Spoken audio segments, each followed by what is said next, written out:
Terve! Mulla oli lapsena paljon leluautoja. Tällaiset kaksi on säilynyt. Nämä on kuplavolkkareita.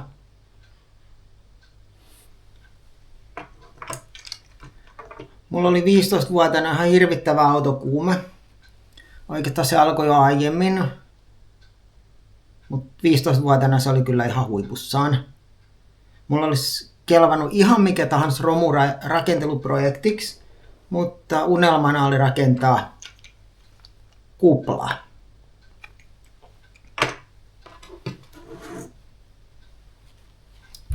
Joo, kupla on helppo auto harrastaa. Suomessa on useita erikoisliikkeitä, mitkä myy näihin osia. On myös kuplakerhoja. Tietotaito kyllä löytyy. Ja netistä saa myös hyvin tietoa. Tämä on yhden suomalaisen liikkeen katalogi. Tätä on kiva plärätä.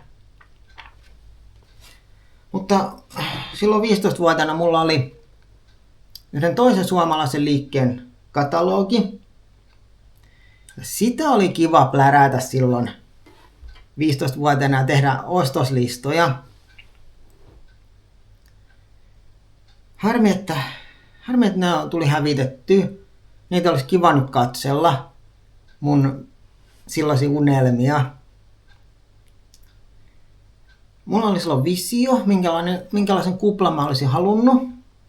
Se ei ollut puhdas California look, vaan siinä oli jotain tällaista omaa muokkausta, omia unelmia, minkälainen kuplan olisi pitänyt olla.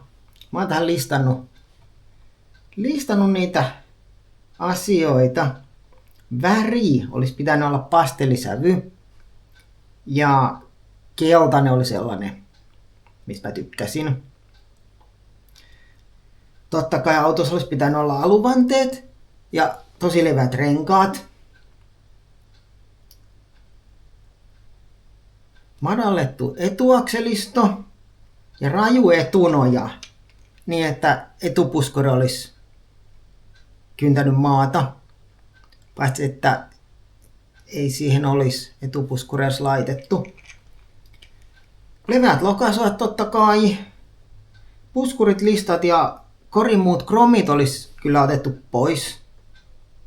Se kuuluu tuohon California Look-tyyliin. Tuuletusikkunat pois. Yksiosaiset ovilasit ja tummennetut takalasit. Ja totta kai punaiset kuppipenkit ja nelipisteturvavyöt. Silloin oli Biltema jo olemassa ja kävin tosi usein Biltemassa katsomassa just tällaisia punaisia kuppipenkkejä niihin nelipistevöitä. Ne olisi ollut tosi makeet. Ja totta kai kierroslukumittari ja useita lisämittareita olisi tarvittu. Olisi tullut hienoa. Sisällä olisi tullut alumiinisia yksityiskohtia, kuten jotain oven kahvaa ja sellaista. Ja sitten se ihan ehdoton juttu. Älyttömän tehokas moottori, tietysti. Sitä olisi koristeltu kromiosilla ja yksi yksityiskohta, mistä mä tykkäsin silloin ihan kovasti, oli keltaiset tulpanjohdot. No, sylinteritilavuuden olisi pitänyt olla tosi iso. Pakoputkista on tosi äänekäs. Ja totta kai tuplakaasarit. Mut joo, se mun auton rakennus olisi silloin ollut